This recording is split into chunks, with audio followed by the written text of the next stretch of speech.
तेषां दर्शन मात्रेण पापिनो विकल्पश्वता भवन्ति भगवद भाव भाविता धर्म कांक्षिणा। वर्णन किया है, यदि कोई वैशाख स्नान करके आया है, पापी से पापी व्यक्ति भी उस स्त्री पुरुष का दर्शन कर ले, तत्काल उसके पाप जल करके राख हो जाते हैं, सिर्फ उसके दर्शन मात्र से। इतनी बड़ी महिमा है। माधवे मासे स्नातम प्रातिर्नियम संयुता। इस स्नान का फल तब मिलता है जब नियम न टूटे। बिल्कुल एक बीमारी है, उसका नाम है टीबी। इसकी दवाई का कोर्स 9 महीने का है। मुझे कोई डॉक्टर साहब मिले थे, वो बता रहे थे 9 महीने का कोर्स है। इसमें 9 महीने खाली पेट दवाई लेनी पड़ती है। पहले इलाज नहीं था। आज पूरी दुनिया में टीबी का इलाज भारत से बढ़िया कहीं नहीं है किसी के पास। ये बात शायद आपको पता होगी, ना पता हो तो मैं बता देता हूँ। भारत के पास में इसका इलाज है टीबी का। टीबी का रोग बिगड़ता है तो फेफड़े गल जाते हैं, पानी भर जाता है, गल जाते हैं, खत्म हो जाता है, अंजर पंजर। तो दवाई में किसी भी प्रकार की लापरवाही नहीं। जो काम दवा से चलता है वो दवा से, जो काम दुआओं से चलता है वो दुआओं से चलता है। प्रभु श्री राम जी परमात्मा है, लेकिन फिर भी हनुमान जी को संजीवनी लेने के लिए जाना पड़ा, क्योंकि बहुत काम ऐसे हैं जो दुआओं से होते हैं और बहुत काम ऐसे हैं जो दवाओं से होते हैं। दवा का काम दवा से होता है। तो मुझे वो डॉक्टर साहब बता रहे थे कि 9 महीने का कोर्स होता है और खाली पेट दवाई लेनी पड़ती है।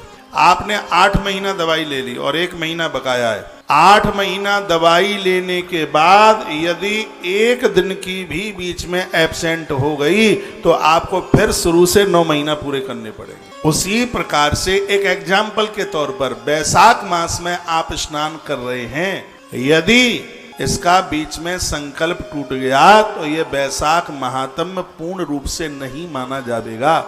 इसलिए इसमें बताया गया है कि कहा गया है माधवे मास वैष्णातम प्रातर नियम संयुत, ही शब्द लिखा है। इसको नियम के साथ में सूर्य उदित होने से पहले स्नान के बाद वस्त्र पहन करके नहाया जाए। इसी ग्रंथ में वर्णन है, वस्त्र पहन करके नहाया जावे। कमर के नीचे के जो वस्त्र हैं तो वह नदियों में न उनको धोया जावे। नियम के साथ में यदि इस वैशाख के महीने को आपने पूरा कर लिया तो कोटि वर्ष पर्यंतम क्रीडंते नंदने बने। देवराज इंद्र का एक बगीचा है जिसका नाम है नंदन वन। इसमें वर्णन किया है कि यदि किसी ने 3 वैशाख नहा लिए हैं, ऐसे लोग 1 करोड़ वर्ष के लिए नंदन वन में आनंद प्राप्त करते हैं देवराज इंद्र की। इतनी बड़ी महिमा है। इसका कोई महात्म्य है, तभी तो ये मैं चर्चा आपके बीच में कर रहा हूँ। लेकिन कलकाल का घोर अपराध 2 चीजों को होने नहीं देता। एक है अश्वमेध यज्ञ, वो भी इसी ग्रंथ में लिखा है, और एक है वैशाख महात्म्य। देवश्री नारद जी कहते हैं, हे अम्बरीश, यदि कोई व्यक्ति वैशाख स्नान कर ले तो वो ये समझ ले कि उसके अंदर पाप नहीं है, क्योंकि जब तक अपराध रहेंगे तब तक स्त्री और पुरुष वैशाख स्नान कर ही नहीं सकते। ये नारद जी का मैंने बड़ा जोर दिया है इस पर, कल से जोर दे रहा हूं। इतना बोलने पर भी मैं हूं और आप हूं या और कोई तीसरा हो, यदि वैशाख स्नान न हो पावे तो समझ लेना कि हमारे पुण्य क्षीण हैं। हमारे अपराधों का पलड़ा इतना भारी है कि उन अपराधों ने हमें वैशाख स्नान नहीं होने दिया। स्पष्ट लिखा है इसके नीचे के श्लोक।